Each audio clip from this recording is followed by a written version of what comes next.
Okay, let's get this done. I don't have all day.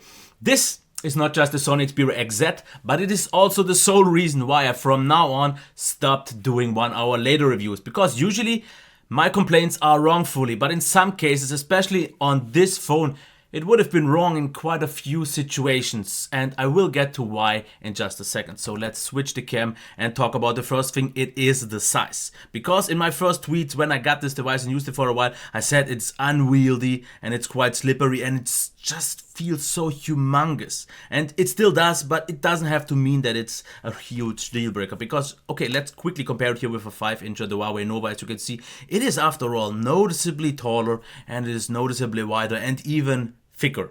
And believe it or not, this one, the Huawei, has the bigger battery with 3020 mAh, where this one has just 2900 mAh.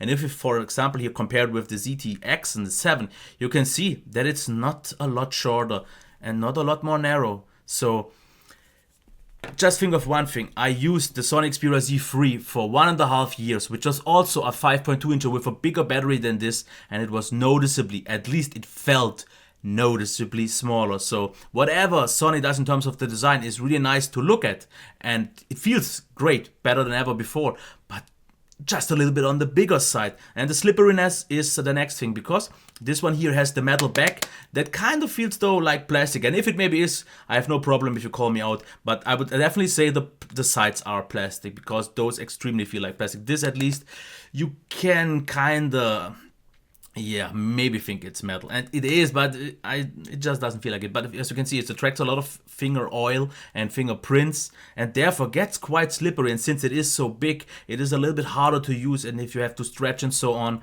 And I personally, on the Sony Xperia X Compact, preferred the glossy plastic, because for some reason that provided with a lot of grip, which is something that I will have to see over the next few days how this will fare out. But I don't really want to talk about the rest, because I want to still keep a few more questions out for the full review, and don't see this as one. And the next thing to talk about would be the display, and I'm really covering this quick because it's a beautiful, lovely display. It seems very bright, the viewing angle seems just fine, colors seem definitely a little bit oversaturated, or at least sometimes boosted, because things like the red are just a little bit over the top, but it is a calibration that is super satisfying, and I like it a lot, and that is the main thing. Now the next thing is the sound. If we quickly get into that and start here a song, where is it here?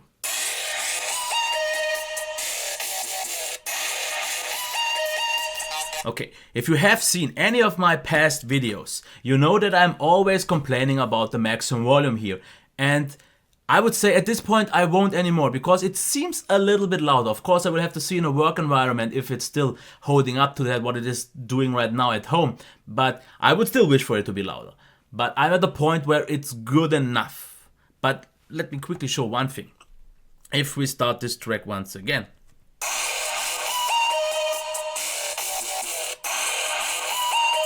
and now compare this really quick with the ZTX and 7.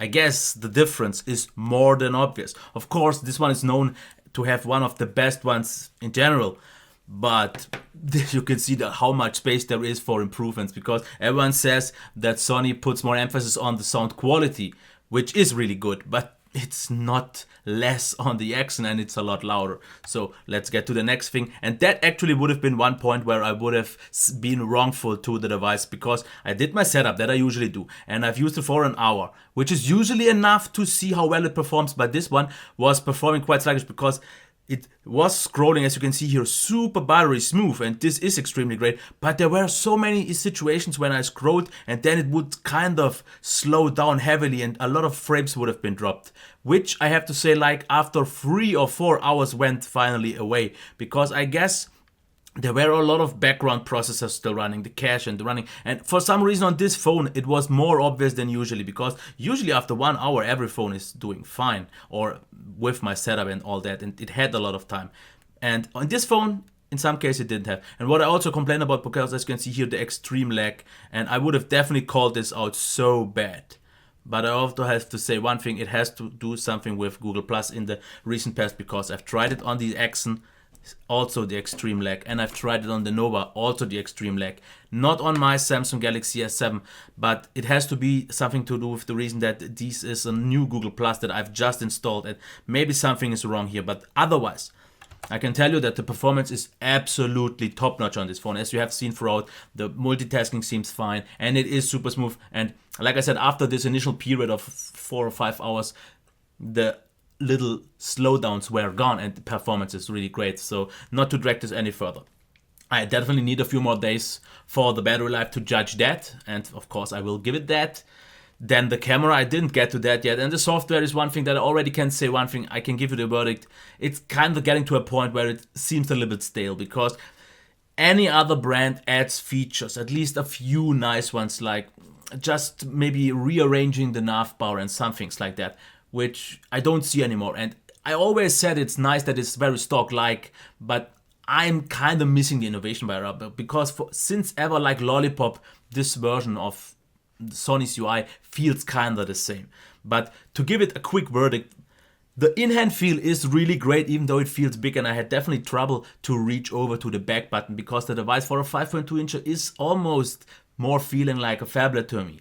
Display really beautiful so far. The sound, I would say, decent enough in terms of maximum volume, which is usually the thing that I complain about. Performance, undoubtedly absolutely great so far. Of course, like I said, I need a few more days to judge that. Battery life is to be seen, and the camera should hopefully be a huge improvement over the previous ones that I also didn't like so much. And this would have been it. I hope this helps you to figure out the first impressions until I get the review done. And keep in mind that this is not the review, because I so many times get the comment that I'm too hard on this review. It is not yet a review, and all of this were still just one day later impressions, and this was it. I hope you liked it good enough or well enough to give it a thumbs up, subscribe to the channel, and leave comments and questions down below what you maybe want to see in the review, and I will cover that, and see you next time. Bye.